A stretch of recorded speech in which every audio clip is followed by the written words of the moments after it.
Ladies and gentlemen, welcome back to the channel. This is a 1511 Porsche 914. I'm excited about this car because the minute I saw this car being featured on Top Gear, on many of the news outlets such as Motor Trend, I was genuinely excited that somebody had taken the time to make a car, a resto mod specifically, out of the 914. Gunther Works has done an excellent job in reimagining the 993. Singer has famously reimagined the 964, and Nardone Motors is now doing the 928. But I always wondered, is anybody going to make something of the entry-level model of a 914? Because for many, many years, people have just forgotten about the 914.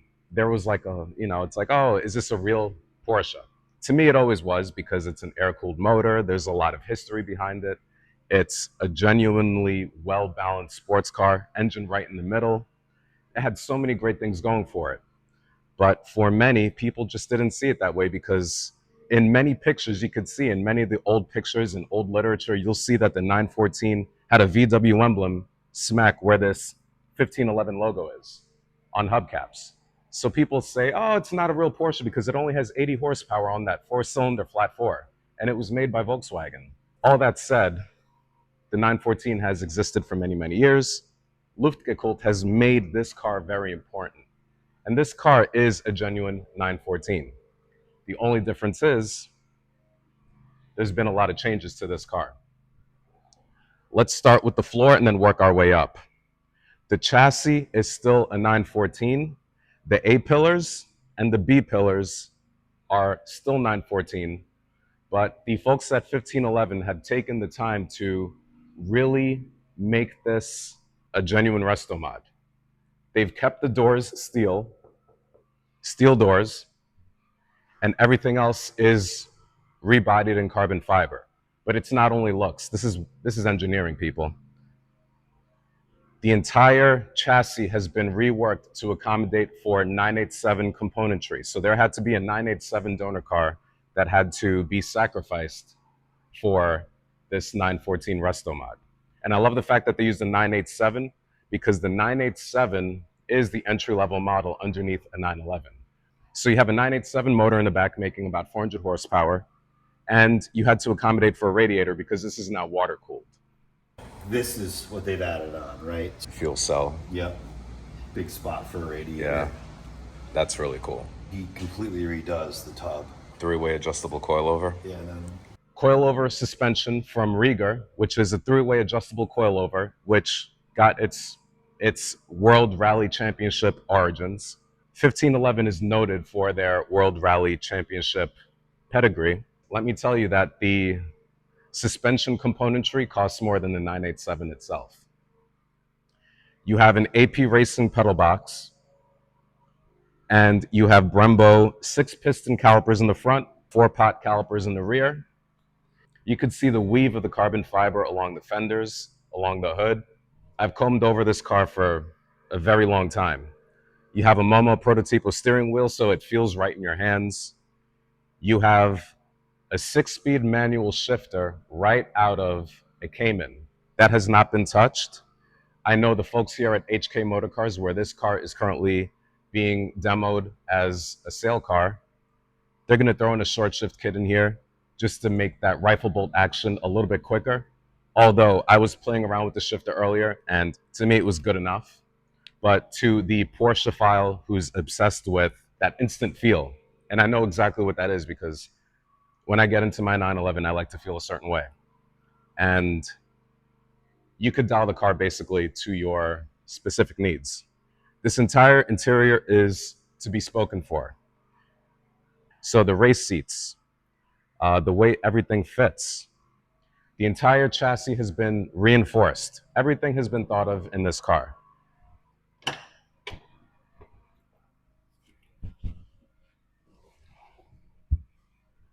As a tall person, I fit extremely well in this car. There's plenty of leg room. I hit the pedal box perfectly, and I have plenty of space to play.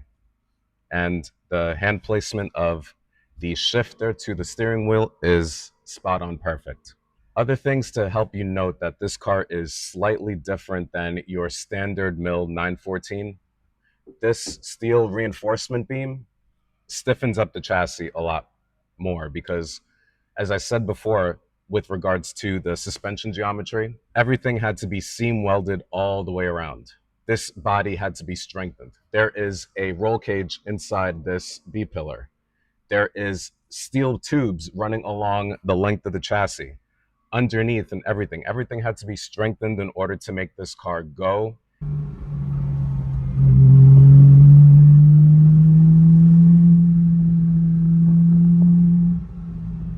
and not wobble as it's hitting turns, because this has to be a genuinely stiff car, because you're making now 400 horsepower on a car that only weighs 975 kilos, which is the equivalent of about 2,000 pounds. So being so lightweight and making that much power, you need all this stiffness that you can get on this chassis. You know what this leather reminds me of? It reminds me of when I walked into a store in Florence, Italy, and I went to go buy my briefcase, and the artisans were in the back cutting up the leather. This is what this interior smells like. And this brought back a core memory from my early 20s when I was traveling a lot. Yeah, this thing is genuinely amazing. Even this rear firewall, you have just impeccable stitching all the way around. This looks like Porsche would have built this in their Sonderwunsch facility. 1511. Now here's something interesting that I learned today as I was doing research about this car. It's actually the founder's daughter's birthday, because she was born on November 15th, and he just reversed it. I thought 1511 would have been something like, oh, this is the geometry of the suspension on this car. No, it's as simple as his love for his daughter, and I found that to be very beautiful because he just loves his family. And salute, that was awesome. The color of this car is Etna blue. This is a 356 color, and the carpets are 356 inspired square weave. You have the houndstooth, one of my favorite patterns for any Porsche, and the steering wheel is removable, so you can get in and out easily.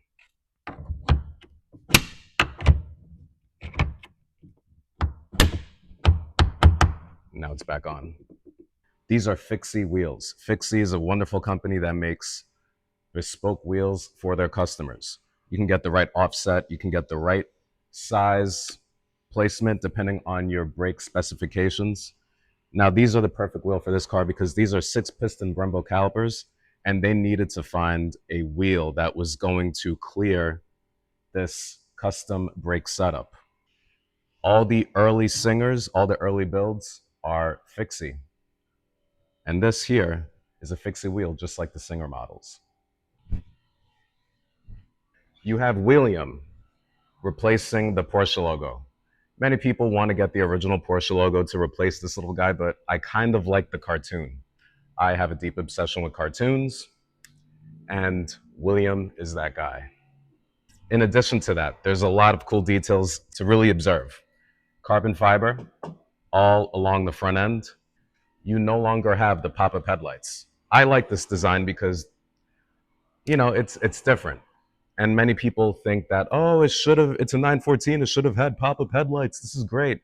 I think they're doing something different, and I love it. I genuinely love it. Plus, it's really hard to fit those pop-up headlights and all those electric components when you have a massive radiator here trying to cool the 6-cylinder 400 horsepower motor in the midsection. So there's some sacrifices that had to be made. So I think this is a very smart choice. Plus, it reduces weight. And this headlight assembly is in this area, and it's a beautiful detail. And you have this, to me, initially, it was like the Moby Dick style racing bumper from the 1980s with the 930 turbos.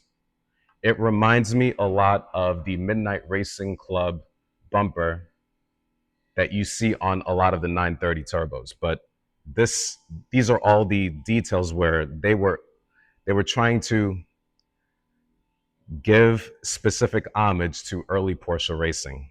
I think it's a beautiful thing. I love this front end. I think they did a great job. All right, so now it is time to start the car.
All the chassis stiffening, you could definitely feel it. There's no flex in this body. Like, I've driven 911 SC Targas and you feel the flex.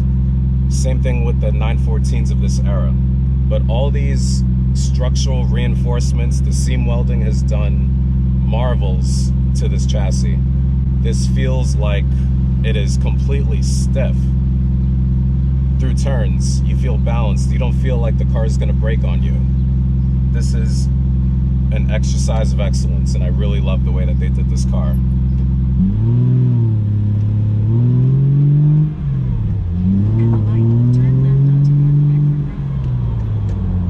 And I would change the exhaust because it is almost too loud to live with on a daily basis. Is it fun for the weekends? Yes. I remember I put an exhaust on my V8 Cayenne, a 2B exhaust, and after a week I got tired of it and I reverted back to the stock muffler. And that was only a muffler replacement. In this, I can imagine them doing something that's gonna be a little bit more quiet.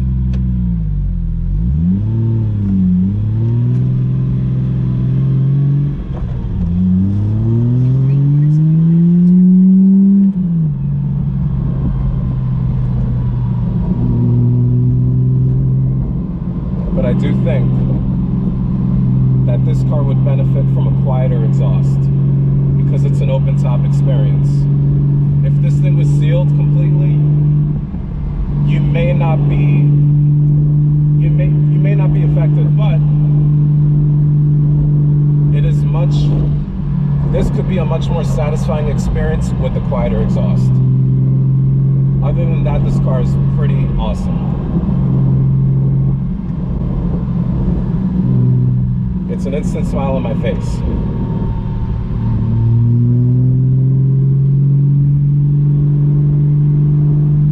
Thumbs up from everybody. Thank you for watching.